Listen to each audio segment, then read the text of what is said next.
अरे, क्या असिस्टेंट शिवम गांधी ने कल कंपनी में सबके सामने कोई वादा नहीं किया था?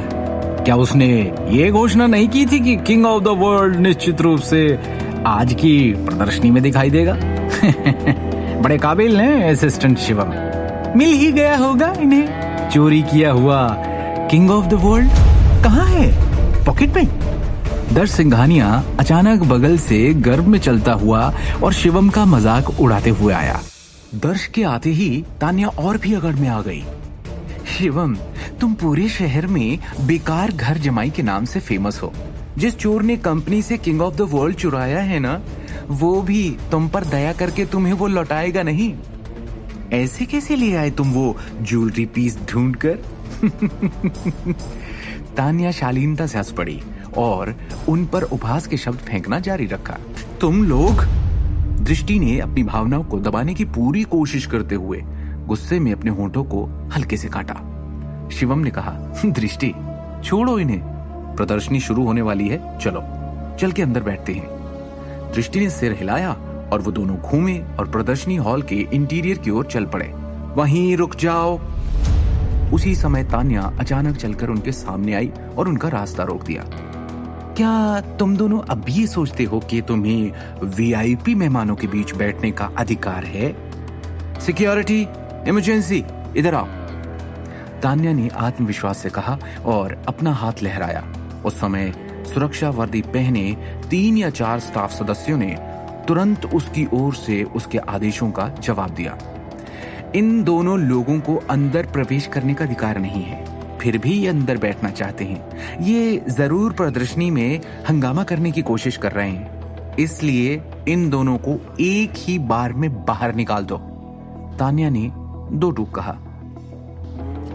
आप दोनों यहीं रुक जाइए, 4 सुरक्षा गार्डों ने गंभीरता से कहा और शिवम और दृष्टि के रास्ते को रोकने के लिए अपने हाथ बढ़ा दिए।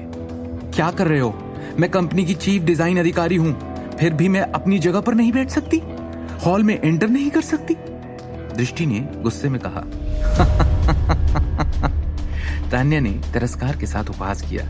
दृष्टि, तुमने किंग ऑफ द वर्ल्ड के साथ क्या किया है? क्या तुम वो भूल गई? क्योंकि तुमने परियोजना को गड़बड़ कर दिया है, तुम्हें स्वाभाविक रूप से तुरंत निकाल दिया जाएगा। और हाँ, मैंने पहले से ही तुम्हारे नाम की सीट दूसरे मेहमानों को देने की व्यवस्था कर दी है। इस प्रदर्शनी में अब तुम्हारे लिए कोई जगह नहीं है।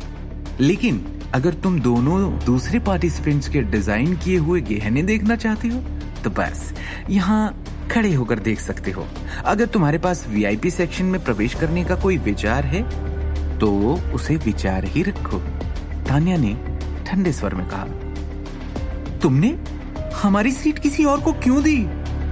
दृष्टि ने गुस्से को दबाते हुए पूछा। डायरेक्टर केडिया, आप प्रदर्शनी की योजना के इंचार्ज हैं, इसलिए जरा इन्हें समझाइए। तान्या ने अपना हाथ लहराया और एक औपचारिक सूट में मध्यम आयु वर्ग के व्यक्ति को बुलाया। उसके संकेत को देखते हुए वो आदमी स्वाभाविक रूप से उसकी ओर चल पड़ा। चीफ डिजाइनर डायरेक्टर दृष्टि, इस प्रदर्शनी के ऑर्गेनाइजर के रूप में मैं आधिकारिक तौर पर आपको सूचित करता हूं कि इस गहने प्रदर्शनी के लिए आपकी सीटों की व्यवस्था पहले ही अन्य मेहमानों के लिए की जा चुकी है, इसलिए आप दोनों अब प्रवेश पाने के योग्य नहीं है। आपको क्या लगता है कौन आप? केडिया से ये कहते हुए शिवम आखिरकार उठ खड़ा हुआ। दृष्टि नारंग अभी भी कंपनी की चीफ डिजाइन डायरेक्टर हैं, तो आज के एग्जीबिशन में हिस्सा लेने का उन्हें पूरा हक है। अगर आप उन्हें उनकी सीट से हटाते हैं और उस वजह से एग्जीबिशन में देरी होती है तो उसके अंजाम के जिम्मेदार आप होंगे। उठाएंगे ये जिम्मेदारी? मजाक अच्छा था। केडिया ने तिरस्कार के साथ कहा। आपको अभी भी कैसे उम्मीद है कि आप आज के एग्जीबिशन में वीआईपी मेहमानों के बीच बैठ सकते हैं? आखिरकार आप दोनों ने मिलकर जो गहने डिजाइन किए और बनाए वो पहले ही गायब हो चुके हैं। इसके बावजूद भी आपकी हिम्मत है ये कहने की कि आप आज की प्रदर्शनी का हिस्सा है। हद करते हैं आप। कितना हास्यास्पद है।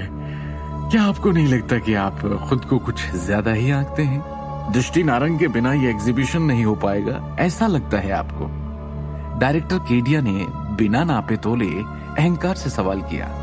शिवम ने हंसकर कहा, अगर मैं आपसे कहूं कि किंग ऑफ द वर्ल्ड मिल गया है, फिर भी हमें अंदर जाने से रोका जाएगा। आगे की कहानी जानने के लिए देखिए अगला एपिसोड सिर्फ पॉकेट एफएम के यूट्यूब चैनल पर, और शिवम द हिडन वॉरियर के सारे एपिसोड्स को सुनने के लिए डिस्क्रिप्शन में दी लिंक से डाउनलोड करें पॉकेट एफएम ऐप।